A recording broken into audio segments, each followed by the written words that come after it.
Stopper. Stopper. Stopper. Stopper.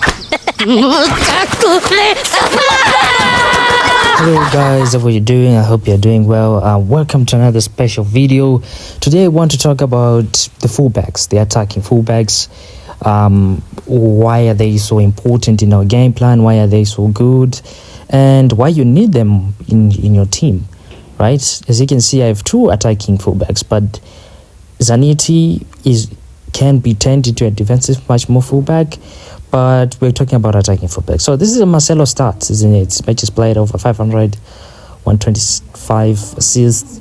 I think it's pretty average, since I don't really in my game plan, I recently just started to really use some crossing tactics, and these are the stats that I have been using him. These are not the stats that I'm going to use going on.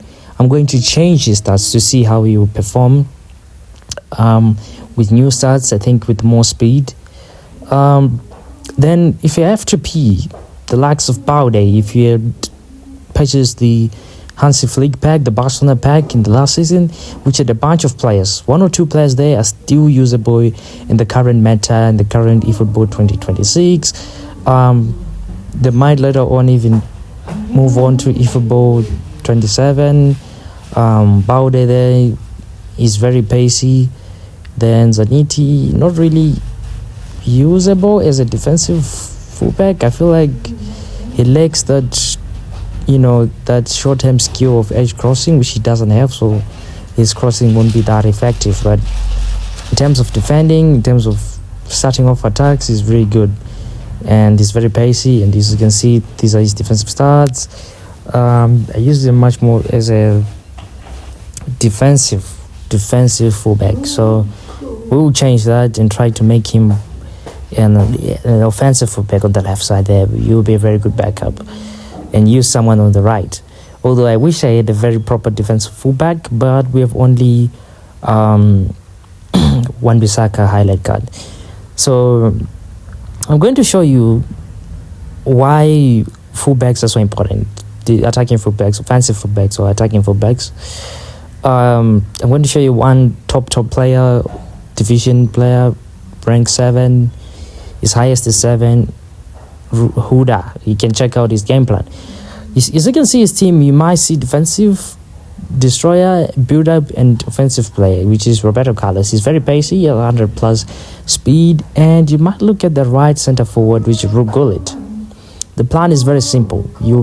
His attack is always going to be associated on the left side, where there is Roberto Carlos trying to cross the ball as much as possible, and that helps him find ways to score goals.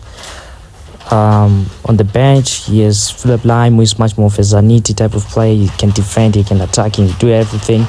And also he has Luis Suarez, who can come in for Ruud Gullit, and also other players. So how to build your offensive fullbacks, even if it's a paid offensive fullback like Marcelo, or it's just an F2P card. So I was just wondering yesterday, how can I, because the only card that made me think of offensive fullbacks only defending stats is Baude. He has like arm length of 11, leg length of 13, which means he is very good. He can respond better on tackling, or maybe when you're sliding tackle, he can really get to the ball. So this is how you build him. Mid defensive stats, but the speed and acceleration is amazing. But unfortunately, I couldn't get his rating up to 100.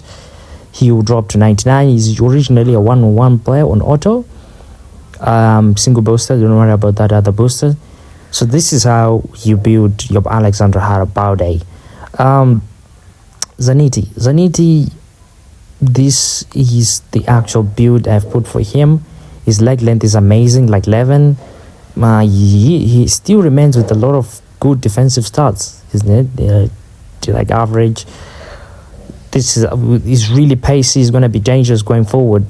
I would like to test him like this and see how it goes and how he performs. The other player I like, and I didn't erase him because some of the French pack players I released. It's Theo Hernandez. This is the build I've given him.